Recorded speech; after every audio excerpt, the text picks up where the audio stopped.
जय श्री हरि। अर्जुन ने भगवान श्री कृष्ण से पापकुशा एकादशी के बारे में पूछा तो भगवान श्री कृष्ण ने कहा, हे कुंती नंदन, अश्विन माह के शुक्ल पक्ष की एकादशी का नाम पापकुशा एकादशी है।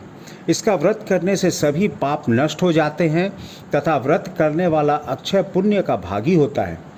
अश्विन शुक्ल एकादशी के दिन इच्छित फल की प्राप्ति के लिए भगवान विष्णु का पूजन करना चाहिए। इस पूजन के द्वारा मनुष्य को स्वर्ग लोक की प्राप्ति होती है। हे अर्जुन, जो मनुष्य कठिन तपस्याओं के द्वारा फल की प्राप्ति करते हैं वह फल इस एकादशी के दिन क्षीर सागर में शेषनाग पर शयन करने वाले भगवान विष्णु को नमस्कार कर देने से मिल जाता है और मनुष्य को यम के दुख नहीं भोगने पड़ते। मनुष्य को पापों से बचने का दृढ़ संकल्प करना चाहिए। भगवान विष्णु का ध्यान स्मरण किसी भी रूप में सुखदायक और पापनाशक है, परंतु पापकुशा एकादशी के दिन प्रभु का स्मरण कीर्तन सभी क्लेशों व पापों का शमन कर देता है। पापकुशा एकादशी व्रत की कथा इस प्रकार है। प्राचीन समय में विंध्य पर्वत पर क्रोधन नामक एक बहेलिया रहता था। वह बड़ा क्रूर था। उसका सारा जीवन हिंसा, लूटपाट, मदपान और गलत संगति पाप कर्मों में बीता।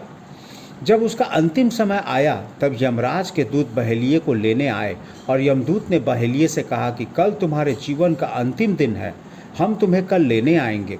यह बात सुनकर बहेलिया बहुत भयभीत हो गया और महर्षि अंगिरा के आश्रम में पहुंचा और महर्षि अंगिरा के चरणों पर गिरकर प्रार्थना करने लगा, हे ऋषिवर, मैंने जीवन भर पाप कर्म ही किए हैं।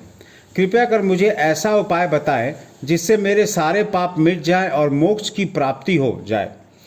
उसके निवेदन पर महर्षि अंगिरा ने उसे अश्विन शुक्ल की पापकुशा एकादशी का विधि पूर्वक व्रत करने को कहा।